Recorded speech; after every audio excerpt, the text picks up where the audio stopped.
Shalom, shalom. First and foremost, I'm going to start off by giving all praises, glory, and honor to Yahweh, Bahashem, Yahushai, Bahashem, Kodash. Give honors to the elders and the apostles of Great Millstone who rule well, and salutations to the hopeful elect brothers out there pushing this truth.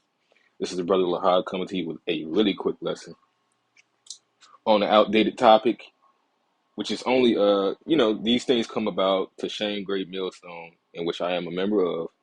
But they bring these things out to shame us. So it's like no matter what we say, well, they're just this, you know, just like, anything in the world. Anything in the world, someone will say, well, you don't have to listen to this person because such and such is crazy. All right. But hey, we have the facts. We go into these topics in which, hey, the scriptures say, one to whom the offenses come. So they got to show you that it's a lot of things that people look into the scriptures based off of westernized Christianity. Is that it's not even Christianity that goes dated back to the times of the Byzantine Empire, but hey, these new Hebrews, they use that same rhetoric, which is the grasp the hearts and the minds of the people based off of sensuality and how they feel about something. Which was the same issue back in the ancient world when Yahweh Shai was cutting these people. When he was cutting the Jews, you know, he would mention certain things and they would be emotional. All right. The main thing is that we understand that. Well, what is a woman? They're calling us rapists, in which even that word, I kind of want to go into that. Uh, that word grape, Salakia. It's not even what people would say it is, man. But what he did, and this is a really cunning, wicked device that he's done, and that's that he went from saying the word statutory to now it's just everything is grape, you know, which this word was almost on point when it came to taking a woman physically by force, like it says in the book of Deuteronomy, and you can't change that up. But this is the word for rape. It says to seize, prey, abduct, take, and carry off by force. Which when you arrest someone, or you capture someone, that's really raping. It has nothing to do with the word with sex. The word sex just means to cut. You're cutting into a vagina, man. In which that would only happen if you were dealing with a virgin, because you're breaking her hymen. Which I can go into the dabble of words, but I'm not trying to stray off of the topic. Point being is that even that word is being misused. Now let's see what statutory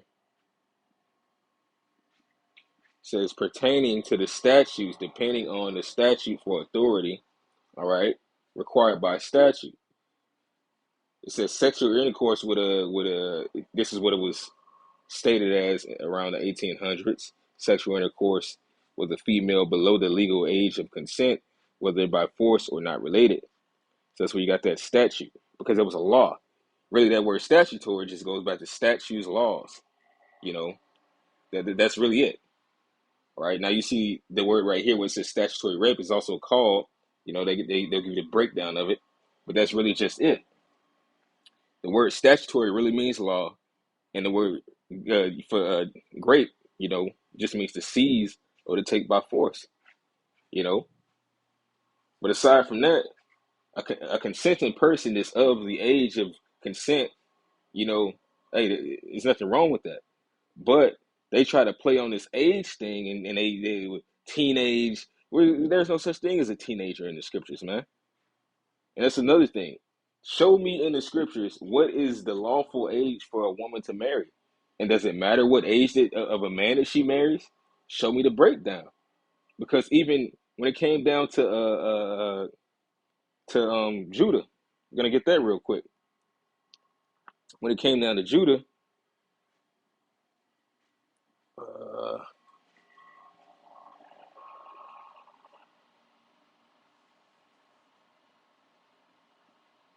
Judah and Tamar.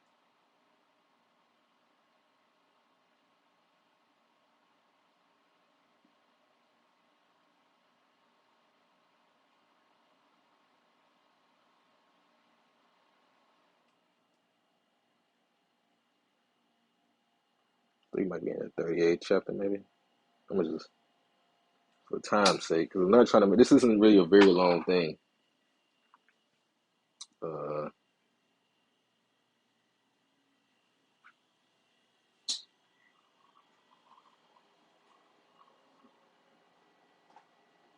it's lucky it is the 38th chapter. This is Genesis chapter 38. Um,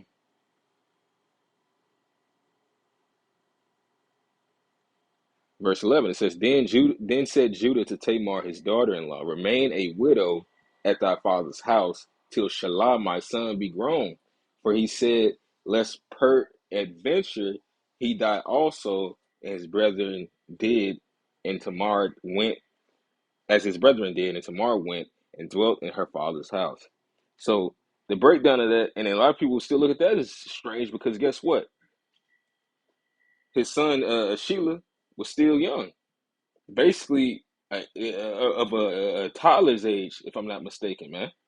All right, because he wasn't able to bear seed. So he was saying, wait till this man is able to bear seed, then I'll give him to you. There's no breakdown on, well, we're gonna have to wait till he turns 18 or 20. No, at the most, hey, a man became a man at the age of 12. But at the most, a woman would end up being married off at a young age before a male, because this man would probably be working until his youth up, till he was, probably 20. But then at the same time, he could have married a woman at the age of 14. He could have married a woman at the age of 12, at the age of 16. And it wouldn't have mattered the age, long as she had, as she didn't have her blood. Her reproductive organs were working to raise up children. And that's what the scripture says. But this is Isaiah 7:14. It says, therefore, because I'm getting these scriptures in the Old Testament, because based off of Deacon Hakah of Hill and and the other guy, you know, they don't really rely on the teachings of Paul, which is just completely off, because hey, all the prophets validated Paul. Yahweh Shai, more preferably, Yahweh Shai validated Paul, and he gave him the breakdown. But regardless, you can read the First Corinthians. It's in there. It says it in the 7th chapter. But here's the breakdown. It says, therefore, the Lord himself shall give you a sign. Behold, a virgin shall conceive and bear a son, and shall call his name Emmanuel. Now we know that no man has come into this world through an actual physical virgin. So let's get the word for virgin. It's alamaha. I, that's an I right there. La, ma, ha. Alama. Which is what? A lass, damsel, maid, virgin, a young woman. Like, hey, here it is. A lass, a young woman, a girl. Now it says girl, but it's really a young woman. That means she's reached the age of maturity. She is no longer a girl, but she's a young woman. And that's all you have throughout the scriptures. You have young woman, young man, man. You don't have a teenager. That doesn't exist. That's a made up concept that people need to get out of their feelings with. And what's funny is that the majority of people that get in their feelings are hypocrites, because they all did that when they were at a certain age, or wanted that at a certain age. Oh yeah, I was just foolish. I didn't know what I wanted. Well, no, your hormones were telling you the right thing. Hey, what's the old saying?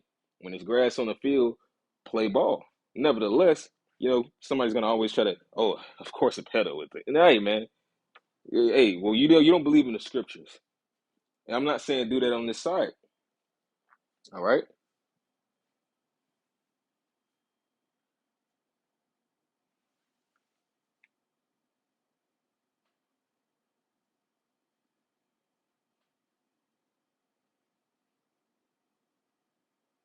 Yeah, this is First Peter chapter 2, verse 13. It says, submit yourselves to every ordinance of man for the Lord's sake, whether it be to the king as supreme, or unto governors as unto them that are sent by him for the punishment of evildoers and for the praise of them that do well. So, hey man, if you suffer as an evildoer in the society, We can't help you because we say time and time again, no, we can't deal with these women of this age, these young women of this age in the society. Now, granted, in every other state, these laws differ. In Ohio, the age of consent is 16.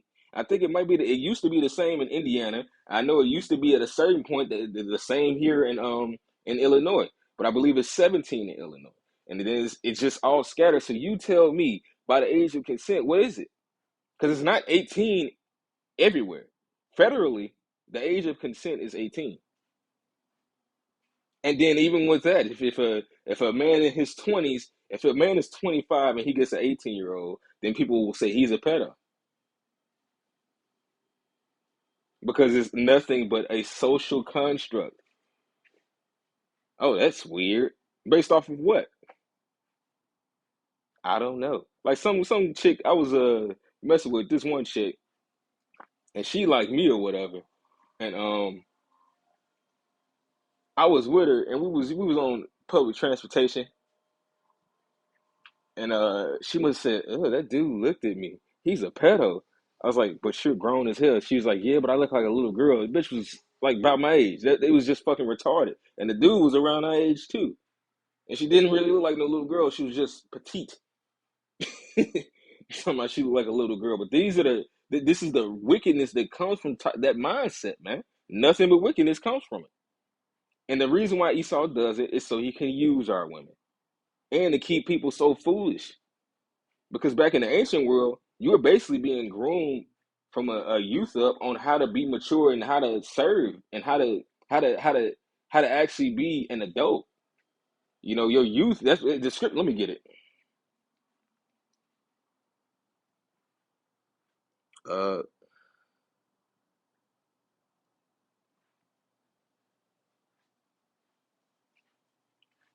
I'm gonna start at verse 9. It says, "Rejoice, O young man, in thy youth, and let thy heart cheer thee in the days of thy youth, and walk in the ways of thine heart." This is really a bit of facetiousness in a way, but it's saying go ahead, do that, and see what becomes of it. If that's what the hell you want to do, we ain't stopping you. In the sight of thine eyes, but know that for all these things the Most High will bring thee into judgment. Because in this society they say they don't really say let boys will be boys anymore. But that was foolish too, you know, because you had Esau. He was actually literally beating, drugging, and raping women that had husbands or had boyfriends. Aside from that, that's just why are you drugging these women? Like it was just, and he would get slaps on the wrist, and these are now your politicians, and they would use the phrase that boys will be boys. All right, but now they're putting that same persona on the female aspect, which is still wicked. All right, that they can just go around doing whatever the hell they want. Well, there's a consequence that's coming that the world is not prepared for. Verse 10, it says, "Therefore remove sorrow from thy heart, and put away evil from thy flesh, for childhood and youth are vanity." Because you're supposed to be learning how to be an adult. It's not saying that you can't have a little fun and balance, that you can't laugh, all right?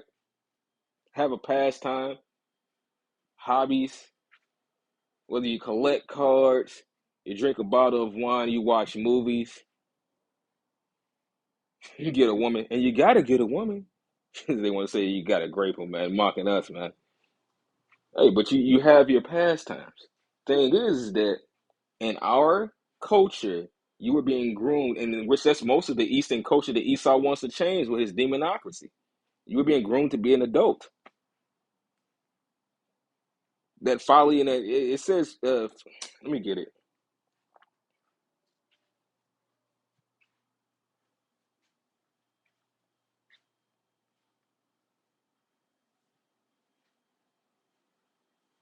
This is Second Timothy 2:22. It says, "Flee also youthful lust, but follow righteousness, faith, charity, peace with them that call on the Lord out of a pure heart." Yeah, man, because if you were to go online or you see all the folly of Gen Z is what they'll call it, which most of them motherfuckers about to approach 30, but they still got that forever kid, young spirit as well, because that's all that's been pushed into society to be wild and just talk reckless to mugs and have no type of decorum. All right, no honor ultimately, which is to be like a child, to do whatever you want, that do as thy wilt spirit with no consequences. You know, as long as you being wicked, it's cool. This is what this society pushes, and that's not of our culture. This is not of the scriptures. This is not of the spirit of Yahweh Shai.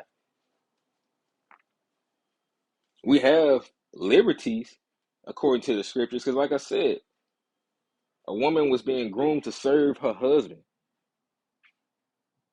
and it doesn't matter what age he was. Oftentimes, if he was established, he was going to be an older man. And he might have been working on his first wife or his second wife. Thing is he had the ability to take care of her. So all he needed is for her to be able to come in and not add the stress to his life, but to help build on what he already has. Because a woman is an asset. Children are assets. And that is one of the reasons why they got paid for. It was for an asset could be for a pleasure as well, but it's also for a use. Like you got people that got cars in their garage. They got the family car. They got other types of whips, or maybe they just got one, but they drive that car because it's needed ultimately, but also because they like it. So this is what our culture brought. All right, food was delicious, but it wasn't just a rich thing. You wasn't it wasn't a delicacy. It was also for health. You know, you didn't have a bunch of different ingredients and stuff that would kill you. This is the type of culture that the Most High gave us. All right, that everything it was raw, but it had a purpose, a real purpose. And likewise, the young women had a purpose, and the young men had a purpose.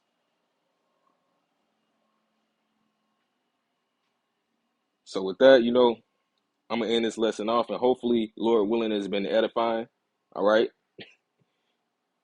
because these people are gonna keep on coming with scoffs, and they're only gonna get the minds of the simple with their pride. But guess what?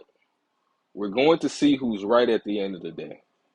Is the Most High dealing with the humble, or is he dealing with the prideful that speak of this world, and they say all the things and the luxuries that they got, and you think that the Lord is blessing this person? Well, the world has become more wicked. So I'm going to guarantee you that often most of the prophets are not going to have they're not going to have the most substance. They were in distress in the ancient world when we even had a little substance. And how much more now when this world has become very vile? But I'm going to end this lesson off. I'm going to give all praises, honor, and glory to Yahweh, Bahashem, Yahweh Shai, Bahashem, Rakakadash, Shalom, Kwam Yasharala, and Abba Babal.